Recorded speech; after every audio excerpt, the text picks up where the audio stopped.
Curva Nord per lo Stadio Uganeo con Palazzetto dello Sport per la pallamano, la riqualificazione degli impianti sportivi del Valsugana Rugby e il rifacimento energetico della Chione Arena con 2 palestre. Ecco i 3 progetti presentati dal Comune di Padova per poter accedere ai fondi europei del PNRR destinati agli impianti sportivi. Palazzo Moroni spera così di ottenere 10 milioni e mezzo di euro per completare 3 cittadelle dello sport. Il primo progetto, quello della Curva Nord dello Stadio Uganeo, è di certo il più ambizioso e vale 4 milioni di euro. Oltre al rifacimento della Curva Nord per le tifoserie ospiti è previsto un nuovo palazzetto dedicato alla pallamano che dovrebbe ospitare il centro tecnico giovanile nazionale della federazione. Doveva essere presentato un progetto da parte dell'amministrazione comunale con l'avallo di una federazione sportiva nazionale.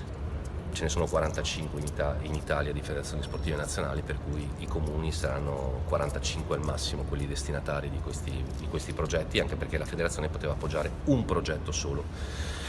Noi abbiamo avuto la fortuna di avere un ottimo rapporto con la Federazione Pallamano, ho sposato questo progetto, da un punto di vista tecnico mi è piaciuto moltissimo perché faremo a Padova il primo centro tecnico federale di pallamano femminile. 3 milioni e 900 mila euro invece sono stati chiesti per la struttura del Valsugana Rugby ad Altichiero, serviranno a realizzare un nuovo campo e riqualificare gli spogliatoi. 2 milioni e 600 mila euro invece per la cittadella della pallavolo in zona San Lazzaro, ovvero la Chione Arena, che include anche la riqualificazione energetica.